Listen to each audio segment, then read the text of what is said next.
Mungkin seharusnya DPR udah mulai kalau betul ingin kita ini betul-betul ingin membela rakyat kita. Kenapa kita gak ke sistem distrik? Itu yang bisa memperbaiki saja. Saya di Komisi 2, Pak ya. Kebetulan ini domain saya. Kami terus membahasnya soal itu. Jadi paket undang-undang politik sedang kita bahas segala macam. Tetapi saya rasa masukan-masukan itu penting adanya. Dan ini mutlak, Pak. Gitu Selama partai yang berkuasa, kejadian ini akan berulang. Pak Yani, silakan. Bagaimana? Pak Yani, udah berapa periode? Sama kita nih. Yang grup pertama baru Jadi semuanya. angkatan muda ini. Ya. Angkatan tua belakangan saya kasih. Belum nyampe 2 tahun. Boleh. Saya kira kalau kita melihat kasus ini, menurut saya adalah kasus yang sederhana. Gampang untuk diusut dan gampang untuk dilakukan penyidikan. Ini tinggal adalah political will dari KPK sendiri. Ini sesungguhnya itu yang harus dilakukan. Nah, ini menyangkut, sebenarnya saya punya hak moral juga, ini masih menyangkut dapil saya nih Bang Kari, Palembang ini, Sumsel ini. Karena sama kita mengetahui, ini kan bermula kalau kita dari hulu. Dari hulu itu adalah proses lelang atau tender dari pengadaan Wisma Atlet ini di Sumsel. Tadi kan diputuskan di Sumsel. Maka sesungguhnya itu harus diusut oleh KPK mulai dari Sumsel itu. Ya kan? Tidak mungkin tidak ada sesuatu di Sumsel itu, Pemprov itu. Baru yang kedua adalah sekarang kejadian adalah ditangkapnya tadi. Tapi ada yang dikemukakan oleh lawyer ini sendiri itu tidak dibenarkan. Anggaran kita sudah tersistematis dan terukur dan terstruktur. Tidak ada yang namanya pos anggaran talangan itu. Kalau itu dilakukan, itulah adalah indikasi korupsi sesungguhnya. Jadi tidak ada juga yang mau Tidak nalangin. ada seperti itu. Jadi argumentasi apa yang sesungguhnya dikatakan dana talangan itu hal-hal yang saya kira mengganggu dan menghina akal sehat kita. Nah, oleh karena itu ada sesungguhnya ini adalah bagaimana KPK mengusut ini secara tuntas saja. Jadi mulai pejabat yang ada di pusat, pejabat yang ada di provinsi usut tuntas. Saya kira tidak ada persoalan. Ini sederhana kok. Kejari di tingkat di Kabupaten Musi Banyu Asin bisa kok membongkar kasus ini, nggak perlu KPK. Kalau memang ada political will seperti itu. Mencabutlah berkali-kali keterangan yang dilakukan oleh Salina itu tidak ada persoalan. Karena fakta-fakta itu kan tidak hanya keterangan saksi. Kan fakta-fakta hukumnya lain kan sudah dilakukan penyitaan. Tapi bagaimana secara luasnya Pak Yani melihat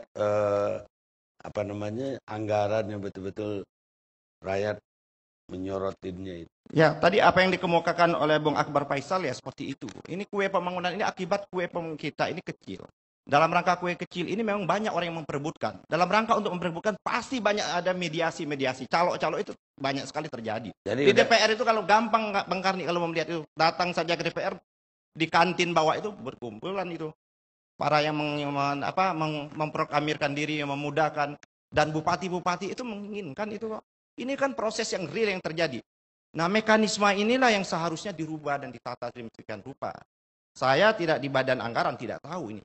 Kita ini tidak tahu, itu barang gelap. Jangankan orang di luar, kita DPR pun tidak tahu persoalan itu sendiri. Oh ya? Nah, oleh karena itu sesungguhnya jalan keluar yang terakhir, pembahasan anggaran itu seharusnya terbuka, tidak boleh tertutup. Sekarang masih tertutup. Masih tutup-tutupan seperti itu. Bahkan KPK pun nggak boleh lihat. Jadi saya kira ada dua hal. Kalau memang belum sesuai itu, seluruh pembahasan anggaran itu bisa terbuka, bisa dipantau. Baik. Dan itu juga untuk mengeliminasi praktek-praktek yang namanya percaloan dan permaklaran anggaran itu. Baik. Fadli sebagai politikus yang di luar, bagaimana melihat?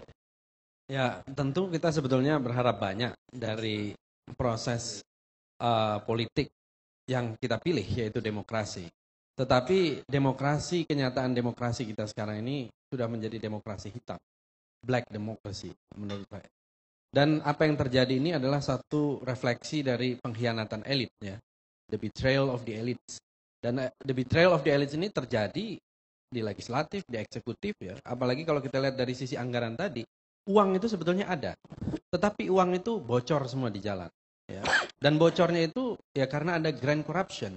Nah, kebanyakan yang dilakukan penyelidikan atau pengusutan itu hanya kebanyakan petty corruption, korupsi-korupsi kecil. Tapi grand corruption itu dimulai memang dari anggaran. Dan dari anggaran ini pula lah kalau kita lihat sebetulnya satu proses yang mungkin boleh dikatakan satu perampokan berjamaah gitu ya. Ya, yang saya kira ini yang terjadi dan sangat ironis terjadi di era yang namanya demokrasi, di era yang namanya reformasi. Apakah ini satu kegagalan dari demokrasi kita? Saya kira bisa dikatakan begitu. Demokrasi yang sudah dibajak, ya, yang sudah disandra, yang sudah menjadi demokrasi yang kriminal. Gitu. Jadi segala satu proses itu secara prosedural benar, tetapi pada prakteknya adalah satu perampokan secara bersama-sama oleh elit dan mengkhianati rakyat. Anda melihatnya seperti itu. Apa yang mau dilakukan Gerindra? Ya perubahan. Saya kira. Apa ada jamin anggota Anda di anggaran juga tidak melakukan hal yang sama? Ya kita mau tertibkan kalau ada yang seperti itu. Ya, tapi sejauh ini karena mungkin masih baru-baru ya, mudah-mudahan belum terkontaminasi. Saya kira yang baru-baru, nah, kawan-kawan ini yang baru-baru saya kira. Dia nggak di anggaran. Ya tidak ada. Artinya ini juga satu tantangan, ya, satu tantangan. Jadi baik, kalau, ya. Saya mau tanya yang senior, yang selama ini bilang kalau pornografi katanya dari zaman dulu. Sekarang soal makelar dari zaman dulu juga kan. Iya, pertama saya muak dengan DPR dan saya muak dengan Badan Kehormatan DPR. Kenapa? Saya keluar sebagai wakil ketua Badan Kehormatan DPR. Karena muak. Kita sudah sepakat 100% untuk menghukum ketua DPR waktu itu, Agung Laksono. Tetapi begitu Agung dilapori oleh ketua Badan Kehormatan, dilakukanlah operasional. Agung telepon semua anggota badan, termasuk saya. Ada yang operasi saudara Novanto dengan segala ubor rampenya dan lain sebagainya. Tahu-tahu rapat terakhir untuk memutuskan Agung harus dihukum, masuk angin. Tinggal saya sama anggota PDI satu lagi. Yang lain mengatakan tidak perlu dihukum. Jadi saya muak terus terang saja. Anggota DPR biasanya tidak mau menghukum sesama anggota DPR. Saya kurang sependapat dengan saudara Nurdirman Munir. Saya terbiasa memimpin rapat di Badan Kehormatan. Ketika Agung memimpin rapat terjadi sengketa luar biasa sampai ada pemukulan, ada yang naik meja. Tadinya Dewan Kehormatan nggak mau mengadili. Saya yang minta anggota PD yang naik meja harus dihukum. Saya yang minta. Kemudian dihukumlah mereka. Mereka marah sama saya. Anda sebagai sesama fraksi tidak membela saya. Kemudian ketika saya Agung memimpin, saya mengatakan pimpinan jangan seperti orang onani. Ada keputusan sudah diambil, ditarik lagi. Diambil, ditarik lagi. Ketika saya mengucapkan kata onani, Angelina Sondak marah dan saya diadukan ke Badan Kehormatan. Kenapa pakai kata-kata onani? Ya, gara-gara kata onani katanya porno dan lain-lain. Badan Kehormatan memutuskan saya tidak diadili. Saya protes, saya minta diadili. Dan saya menyiapkan pembelaan saya. Saya gunting koran, saya gunting majalah kedokteran yang mengatakan dibaca anak kecil pun bahwa onani masturbasi bukan kata-kata porno. Tapi itu kata ilmiah. Akhirnya Badan Kehormatan membebaskan saya dan Angelina Sondak minta maaf pada saya. Jadi ada hal-hal di mana maklar-maklar ini juga ditutup-tutupi oleh anggota. Pemekaran daerah, itu semua maklar. Ada orang ingin jadi bupati, mengajukan diri untuk memekarkan daerah. Nanti anggota DPR juga menjadi maklar, mendapatkan DAU, anggaran untuk daerah segala macam. Itu semua maklar, dapat sekian persen, sekian persen, sekian persen. Kalau menentukan anggaran untuk saya Komisi 1, Departemen Pertahanan sekian, itu ada tarifnya. Oh, saya tidak tahu berapa, tapi jelas ada tarifnya. Nah, kalau undang-undang, ada juga? Undang-undang itu ada titipan.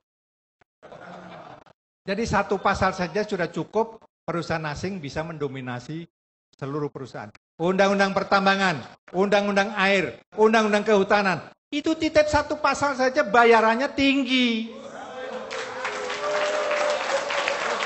Saya harus terus terang, saya harus membuka borok DPR. Dan saya keluar dari DPR sebelum waktunya. Karena saya disidang anak-anak saya. Bapak tidak boleh lagi menjadi anggota DPR. Anak-anak menjadi malu diejek oleh teman-teman. Saya katakan, saya tidak perlu menunggu pemilihan umum, saya akan keluar hari ini. Dan saya ajukan permintaan keluar dari DPR hari ini juga. Rugi banget Gerindra beliau keluar. Keluarnya dari mana? Oh, Dari PDI. DPR. PDI. Keluar dari PDI juga. Dan kemudian saya masuk Gerindra. Oh, masuk Gerindra. Jadi Maklar ini kesimpulannya Pak Permadi dari zaman dulu memang sudah rame di. Sudah rame tapi sekarang lebih rame lagi. Sekarang lebih rame Iya. lagi. Dan Lihat aja lah yang sudah diadili itu. Ada siapa? Kalau langsung sebut nama, Pak. Sebut nama saja. Nggak apa-apa. Supaya masyarakat juga bisa melihat di DPR itu siapa yang bekerja, siapa yang enggak. Oke, yang sudah saya sebut nama yang sudah diadili saja. Nasution. Kemudian siapa lagi yang soal hutan di mana gitu. Itu semua kan maklar. Maklar kasus itu. Ya saya tidak etis lah untuk menyebut nama-nama. Tadi Pak. yang saya udah, masih ada yang Bapak mau sampaikan? terserah Enggak. pertanyaan. Enggak, kalau masih ada yang disampaikan saya tampung. Khusus untuk Pak Permadi. Kalau yang lain udah di-cut. Ya oke. Kalau mengenai soal maklar ini, ada anggota yang terlalu berani. Saya anggota Komisi 1.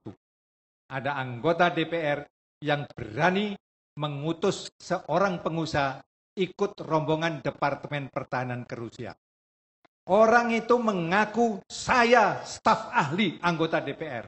Sehingga ingin masuk di dalam perundingan-perundingan antara Departemen Pertahanan dan Rusia. Untung pemimpin rombongan telepon saya. Betulkah ada orang nama ini menjadi staf ahli? Saya katakan tidak, larang, suruh keluar.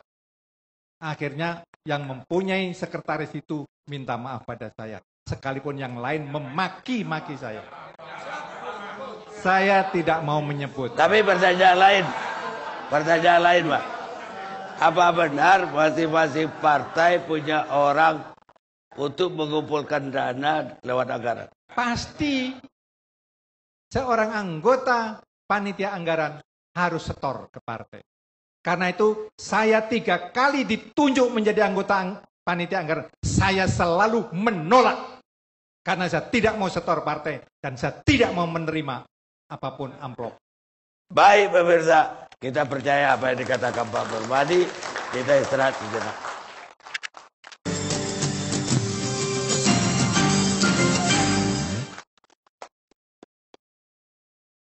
Pemirsa, kita sampai di penghujung acara.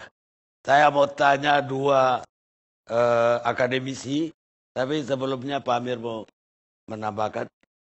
Terima kasih Pak Karni. Jadi kejadian ini semua telah kita dengarkan ya.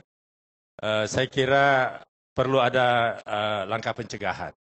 Oleh karena itu, saya ingin pesankan kepada seluruh aparat hukum di seluruh Indonesia. Apakah di kepolisian, kejaksaan, ataupun KPK. Jangan pernah melayani manakala kader khususnya, kader Partai Demokrat, ya, menakut-nakuti, mengancam, dan sebagainya, tindak dengan tegas. Tidak ada pilihan. Dan saya juga sampaikan kepada para kader Demokrat, jangan saudara-saudara membiasakan diri melakukan pendekatan, menakut-nakuti polisi, menakut-nakuti jaksa dengan menggunakan atribut Partai Demokrat. Apa Pak Amir mensinyalir ada anggota-anggota Ya, atau... ini kita lihat semua cerita ini tentu tidak terlepas daripada keadaan itu. Jadi bisa umpamanya dia sengketa perdata, dia bisa bawa ke polisi, kemudian dia laporkan itu sebagai pidana. Dan kemudian si polisinya ini karena ketakutan, dia menganggap Demokrat ini partai besar dan dia bisa menentukan Dicopot. posisi dia dan sebagainya. Belum apa-apa sudah servis anggota Partai Oknum Demokrat yang ternyata berada pada posisi hukum yang salah.